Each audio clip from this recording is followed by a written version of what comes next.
tell y'all how I ruined my uncle's engagement proposal while I take off my makeup. So basically, my uncle threw a little get-together, invited my family, obviously. At that get-together, he was planning on proposing to his soon-to-be fiancé. He brought out a really big cake, and that cake had whipped cream on it. Okay, best believe I dived in. Listen, I'm not a big fan of icing, but I might do a backflip for some whipped cream. Everyone got a slice of cake, and it was gone. The plate was completely empty. My uncle starts panicking and looking around. Everyone starts eyeing him because he's acting really weird. Mind you, nobody knew that he was going to propose to his girlfriend. Me and my family end up having to leave early because of my little sister's ballet ceremony. Eventually, my dad gets a call from my uncle basically saying that he was planning the proposal and the ring is nowhere to be found. Now, where did he put the ring, you may ask? Well, it was in the center of the cake, and it was supposed to be a big reveal once everybody took their piece. My parents come to me and asked me if I've seen it anywhere. I told them that I had no idea. And all of a sudden, ooh, I gotta take a back to the bathroom. I was blowing up the toilet, okay? I felt something real rough pop out my booty hole. I turn around to look, cause it hurt, and I see a ring in the toilet bowl floating amidst my diarrhea. Part 2 of how I ruined my uncle's engagement proposal while I take off my makeup. So like I said, after I ate the cake at the engagement party for my uncle's proposal, I got really bad diarrhea. When I go to the bathroom, I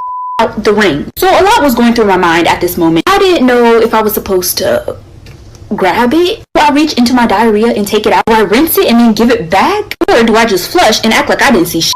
I would really want a ring that was sitting in somebody's diarrhea. Even if I rinsed it, even if I washed it with soap, it still had the diarrhea particles on it. There's all different types of creases in rings. So best believe I flushed that act like that whole thing did not just happen. Well, things took a turn for the worse once my uncle said that he paid $10,000 for that ring. I felt extremely guilty. I'd rather feel guilty than admit to anybody what happened. Until this day, nobody in my family knows what happened to that ring. I will live with this secret until the day that I die. One day my great-grandma was dying because she had heart disease, brain tumors, toe fungus, leprosy, diabetes, bowel cancer, stretched earlobes, nipple piercing infection, black lungs, cornea infection, coronavirus, the Black Plague, the Spanish influenza, frostbite, nematodes, trypophobia, Ebola, saggy skin, morning breath, lysis, you name it. She was old and diseased. The doctor said she had like 3 days left, so my mom started taking photos with my great-grandma on the bed and she was uploading them to YouTube, Facebook, Twitter, Snapchat, Instagram, WhatsApp, Tinder, Tumblr, Wattpad, like the my great-grandma everywhere like she was a superstar. Like, relax yourself, you have 4 followers including me and my brother, you don't need to post them on all these platforms. Anyway, she asked me for a caption idea and I said doo-wop, and she then asked what is that? I said it means wishing and praying and she said that's so beautiful and she started crying like okay, not the end of the world with your hubba dubba bubba gubba yubba tubba flubba wubba jubba pubba zubba head ass. She made her caption wop for granny, show granny some wop, she's in need for wop, oh granny wop, granny wop, granny wop. No wonder you have 4 followers, make it 3 because I just unfollowed. Anyways, my great-grandma died that evening.